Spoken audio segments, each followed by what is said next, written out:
दिल्लीतील जंतर मंतर येथे विद्यार्थ्यांच्या आंदोलनावर झालेल्या कथित लाठी हल्ल्याची निष्पक्ष चौकशी करावी, आंदोलनातील विद्यार्थ्यांवरील गुन्हे तातडीने मागे घ्यावेत, तसेच परीक्षा व्यवस्थेतील त्रुटींवर प्रभावी उपाययोजना करण्याच्या मागणीसाठी जिल्ह्यातील विद्यार्थ्यांनी जिल्हाधिकारी कार्यालयावर मोर्चा काढलाय।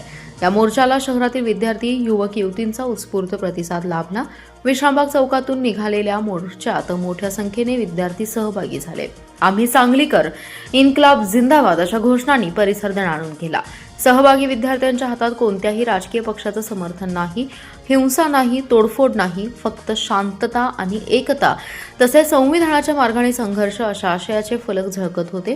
केंद्रीय शिक्षण मंत्री धर्मेंद्र प्रधान यांच्या विरोधात ही घोषणाबाजी करण्यात आली। निवेदनात म्हटलंय की देशभरातील विद्यार्थी परीक्षा व्यवस्थेतील त्रुटी, पेपरफुटी, भरती प्रक्रियेतील विलंब आणि शिक्षण क्षेत्रातील विविध समस्यांविरोधात लोकशाही मार्गाने आंदोलन करत आहेत। जंतर मंतर येथे सुरू असलेल्या शांततापूर्ण आंदोलनादरम्यान विद्यार्थ्यांवर झालेल्या कथित लाठी हल्ल्याचा, त्यांच्यावरील दडपशाहीचा आणि गुन्हे दाखल करण्याच्या प्रकाराचा निषेध करण्यात आलाय।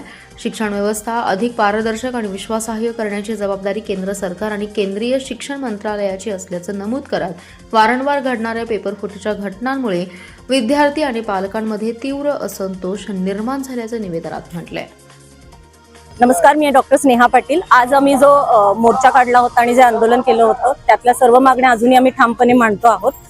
दिल्लीमध्ये आता ज्या पद्धतीने लाठीमार आणि याचा जो निषेध होता तो आपल्या विद्यार्थ्यांनी आक्रमकपणे आणि त्यांचा शांततापूर्ण मार्गाने इथं नोंदवलेला आहे। त्यांच्यामध्ये घसरत चाललेला शैक्षणिक स्तर याच्याबद्दलचा प्रक्षोभ पण जाणवला आणि युवा शक्तीच्या आणि कणखर भविष्यासाठी, आपल्या युवा शक्तीच्या संरक्षणासाठी आणि त्यांच्या भविष्यासाठी प्रत्येक युवा जागा झाला आहे। आणि जे पण आंदोलनं होणार आहेत किंवा जे आंदोलनं तोडण्यासाठी जे डील पण आपल्या दिल्लीमध्ये चालले, तर it should be transparency should be maintain and accountability should be there somewhere and we are here for transparency, accountability for education and equal opportunities. Thank you.